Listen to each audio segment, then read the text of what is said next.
the word design just seems further from cars, I think, for a lot of people.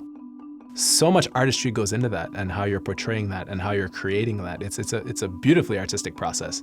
So I was really glad that I found something that I love and that I'm passionate about and just combine that with the technical and practical expectations you have for a career path.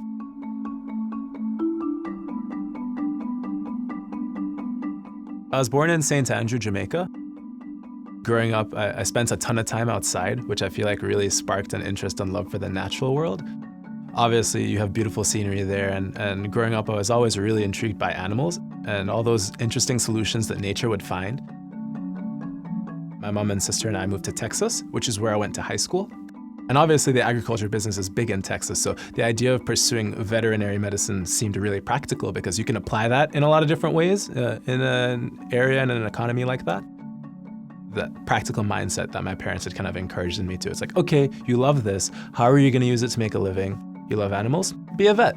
There, problem solved, right? In high school, I enrolled in a veterinary medicine class where you could put in hours working at a vet clinic, and in the end, you could start to work as a certified vet tech.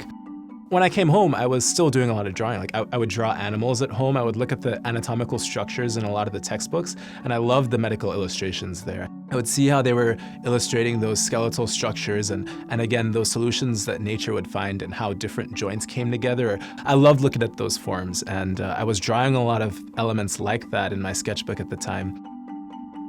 One of my last summers in high school, I was mowing the lawn of a family friend, and they were like, "Hey, Justin, we saw a couple of these animal drawings.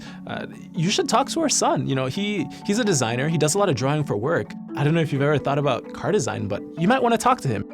He was like, the techniques that you're kind of developing in these animal drawings, you can really apply them to car design. I think you could take that style and it could very much start to influence how you create and go down this automotive path.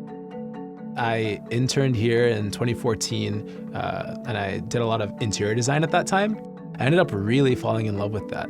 A lot of the technical drawing and the anatomical structures that I talk about, different parts working together to perform a certain function or to create a certain experience, I feel like that reminds me a lot of what you might see in biological systems. People spend the majority of their time inside their car, and that's a big part of the experience for them, and it can really make or break what that relationship with the car is like. There are a few things that need to go on there. You have to control the vehicle in different ways. There are different systems you need to control, and so there's a lot of information that you have to digest as you begin to kind of design the interior of a car. I could have stopped drawing animals ages ago when I was younger if someone told me that can't be a job. And yeah, I didn't end up having a job specifically drawing animals, but the skills that I kind of developed pursuing that thing I loved ended up translating to something else I discovered. You never quite know where that interest is going to take you, and I'd encourage you to hold on to and explore that. I'm just glad that I didn't give up.